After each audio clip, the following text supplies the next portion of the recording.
So as I had said earlier, I am going to try and get back to some basics. So we're going to work on making some chicken stock. Unfortunately, I shot a video about how to break down a chicken. My audio didn't work at all. It was all scratchy, so I can't even post the video. I had to delete it. I apologize. Anyway, I have reserved the backs and wings. These are going to get roasted, so when I decide to fortify this stock, I can use the roasted bones. Inside this pot, I have the cages from the breastplates. That's going to be the base of the chicken flavor in the stock. But mirepoix is your 3 basic ingredients. We'll add some aromatics and garlic. But we have onion, celery, carrots. Those are your basic ingredients. And then any meat bones that you're going to be using, you're always going to be using the scraps or the bones to start the stock so that you can extract that flavor. So you want to start by making sure that your celery doesn't have dirt on it. So what we're just going to do is I'm going to cut this off and just give it a quick wash.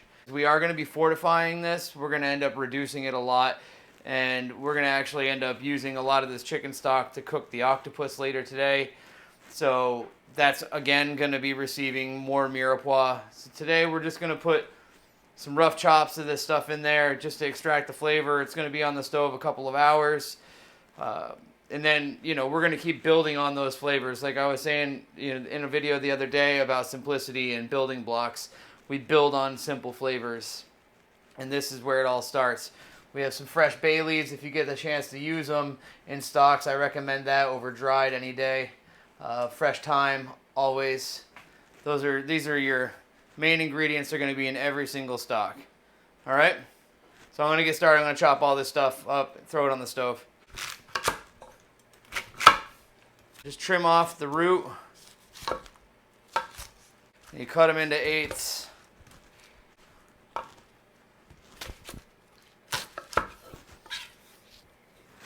Boom. Carrots, and you can leave the top on it. That's not a big deal.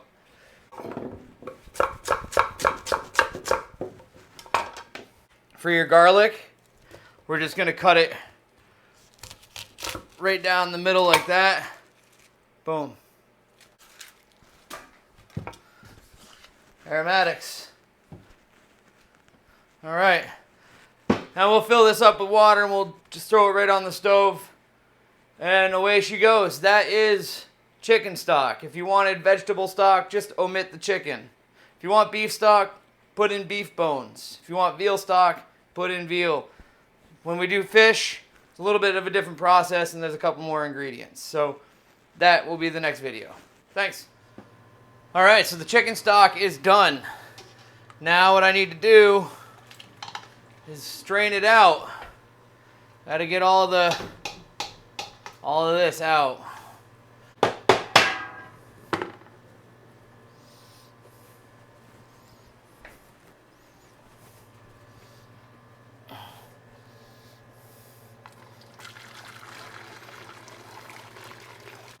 I was a little worried that wasn't going to fit.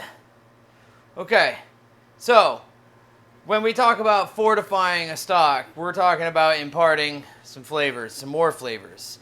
We're definitely talking about booze. So we have some more refined mirepoix, peeled onions, peeled carrots.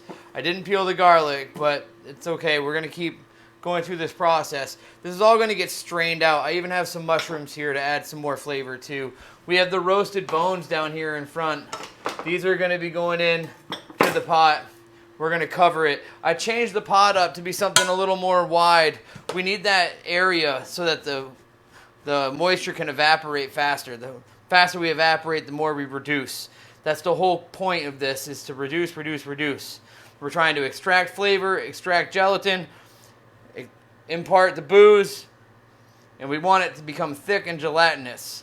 And so we get what's called a nappe on the back of the spoon. We'll end up straining this out a few times. Once we get everything reduced down past the bones, then we will strain it through cheesecloth to separate any particulate. We want this to be clean and clear. This is a long process. I don't anticipate a lot of you doing this at home. But the chicken stock part, definitely do that at home. This is something that you can't not have around. It's imperative. So to start off, we're going to actually caramelize our veggies in this pot first. Then we deglaze with the booze. And then cover with the chicken stock and begin to reduce. So I'm going to go ahead and start that up right now. Hey everyone, so I've been shooting a lot of film today. Sorry. Been shooting a lot of video today, and the battery died on my microphone transmitter, so I lost the audio on the whole process of fortifying the chicken stock. Thankfully, it's a pretty easy process. I'll just explain it real fast. I have a picture of the caramelization on the vegetables, so then we just dumped in marsala and sherry. I did 2 parts marsala, 1 part sherry, so it's double the marsala, half the sherry. It starts to spit and bubble, and then you catch it on fire so that the alcohol burns off. It reduces down. You cook that down until the alcohol is almost a syrup, and it's coating all the veggies. Then you toss in your aromatics, your bay leaves, and your thyme. Then, once that's all down, you put in the roasted chicken backs and the chicken wings that I had that we did in the oven earlier. Then I covered it with the chicken stock. Took about half, which is what I expected, 3 quarts. I'm probably going to put another 2 quarts on top of that. I don't need 3 quarts of chicken stock to do the octopus, which I guess I'm going to end up doing tomorrow, considering it's already getting late. So I'm just going to keep this going low and slow. The fat's going to build up on the top, and as it builds up, I'm going to be straining that off with a ladle and reserving it to the side. There's nothing we can do with it. It's trash, essentially. It's just I don't want to dump it into my trash while it's still hot. It'll just melt the bag, and then I'll have a massive disaster to deal with later. So I'll ladle it out into a container, and then tomorrow I'll handle it when it's cold. So I apologize that I wasn't able to give you guys the video footage of fortifying this, but I also, like I said a few minutes ago, I don't expect a lot of you to be doing this at home. This is a pretty big process. I don't buy chicken bouillon or any of those kinds of things. I'll make my own stocks, and that's why I do fortifieds, so that I'll have those like really heavy flavors, so that if something does call for a chicken bouillon, I can just use some of the fortified chicken stock. So it becomes thick and gelatinous, and it does hold for a long time. I still have a little bit left in my fridge. That is why I'm doing this, because I'm below par. Anyway, thanks again. I appreciate it. I apologize again also, but we'll be here for a long time. We'll be able to get back to this again. And I'll do a beef one next. We'll do that with red wine and pork. So awesome. Thanks, guys.